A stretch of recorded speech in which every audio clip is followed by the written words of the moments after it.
في أكمل الكتب.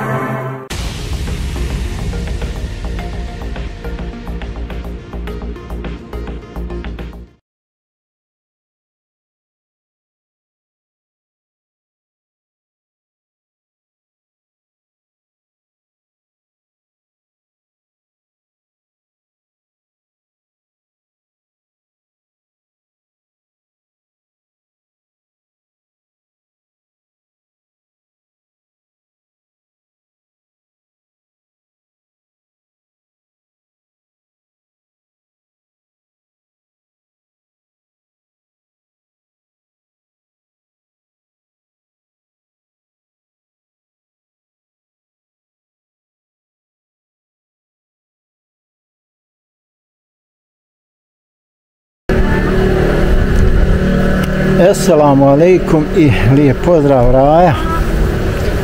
Evo nas opet lagano u šetnici. Malo igra. Da provodi vrijeme u igri i u zabavi. Dok njegov babo malo pored tu sjede malo, odmara, razmišlja o svemu i o svačemu. Razmišlja o Bosni i Hercegovini, razmišlja o Njemačkoj, razmišlja o našem dolasku iz Njemačke, iz Bosne i Hercegovine u Njemačku, o tim nekakvim migracijama, tranzicijama, tako dalje. I znate šta sam primijetio kroz sve to? Nažalost, primijetio sam da postoji velika zavist i ljubomora od strane naših ljudi dolje koji ostaju dolje.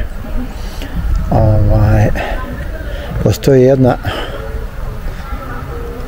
vrsta zavisti i ljubomore koju je vrlo teško sakriti, koju primijetite u komunikaciji sa ljudima.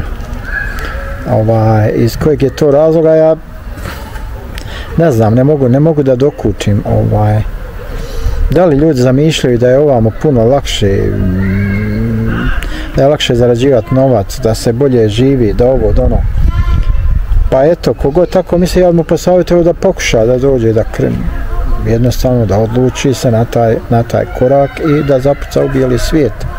Ko smo svi mi uradili koji smo po dijaspori, jel?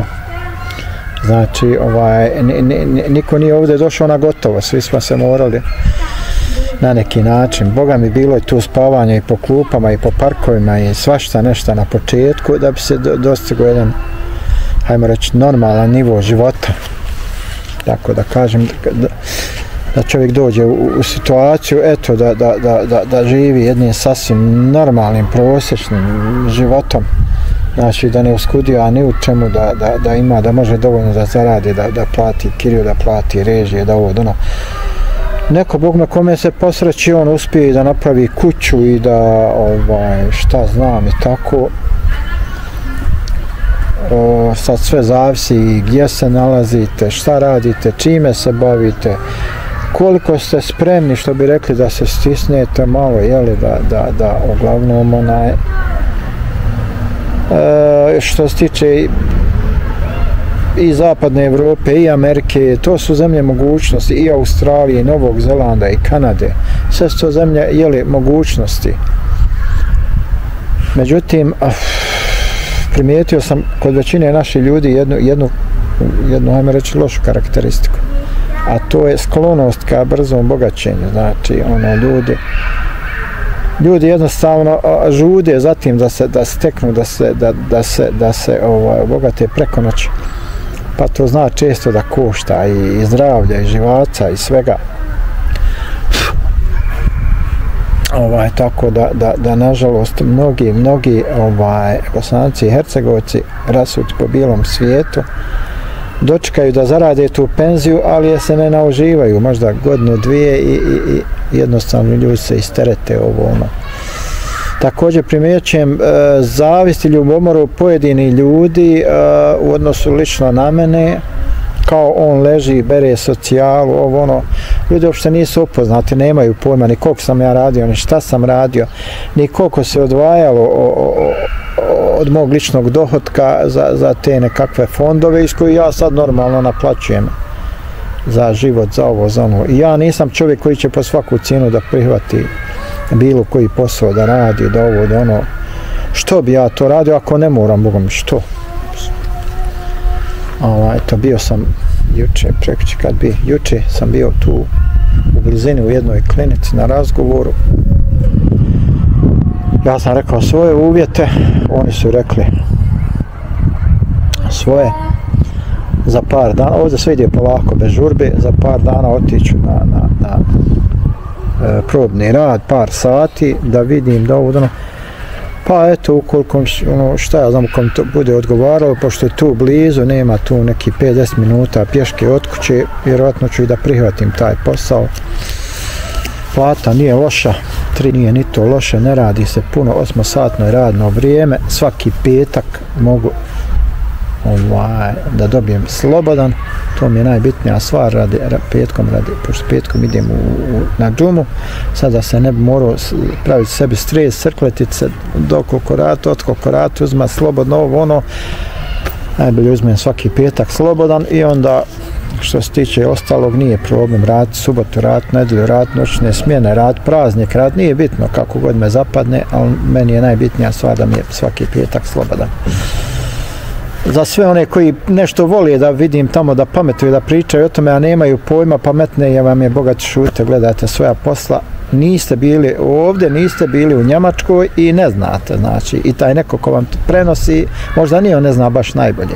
Tako da, da biste znali ocjenjivati i procjene davati o Njemačkoj, znači morate doći, morate živjeti u Njemačkoj, pa onda govoriti ovo, ono, ovo je ovako, ovo je onako, bolje mu je ovako, bolje mu je onako, on neće da radi, onda ono, šta vas briga, to je moja privatna stvar, hoću raditi, mogu raditi, volim li raditi i tako dalje, to je moja privatna stvar, znači od vas ne tražim, državu sigurno ne varam, jer ovdje ko prevari državu dobije po ušima i ide u prdekanu. Prema tome, znači, ja sve ovdje radim jasno, otvoreno, transparentno. Ne pravdam se nikome, ali eto, želim da kažem ovim nekim dušebrižnicima što se plaho sikiraju, nemojte se previše sikirati, sikirajte se za sebe i za svoje stanje i za svoje porodice.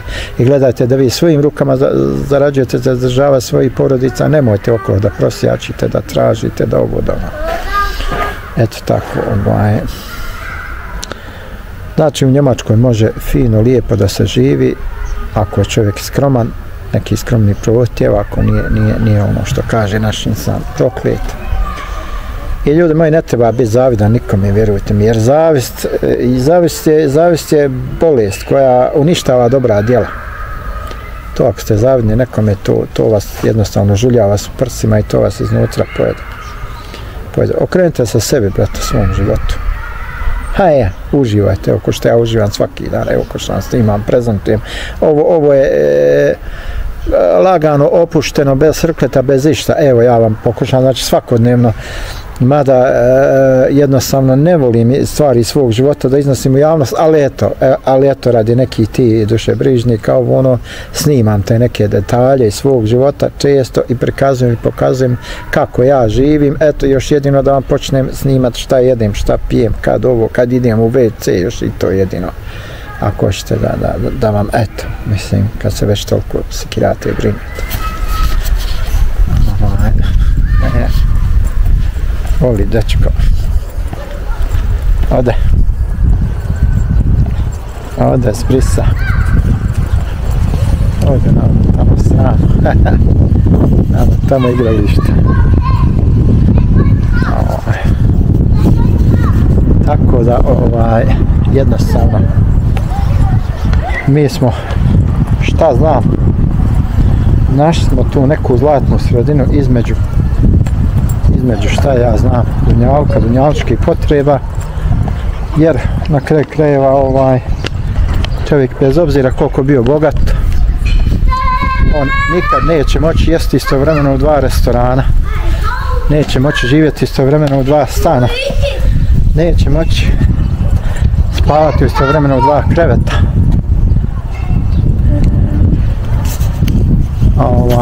Tako da Znači jednostavno koliko god vi bili bogati ili siromašni ili šta ja znam, ako imate za neke osnovne životne potrebe, zašto ne znam čemu to prokletstvo i ta želja za dunjalkom, za ovim. Dunjalk će svakako proći, valja nam umrijeti. Valja krenuti, što se kaže, ruke niza se, valja krenuti na onaj svijet i valja polagati račun. Prema tome vodite računa, nemojte prelaziti granice, jer prelazak granica jednostavno ljude zna da odvede tamo gdje oni ne bi voljeli da se nađu i gdje nije dobro. Jednostavno živite svoj život, vodite računa o sebi, o svojim porodicama, tako dalje. Eto.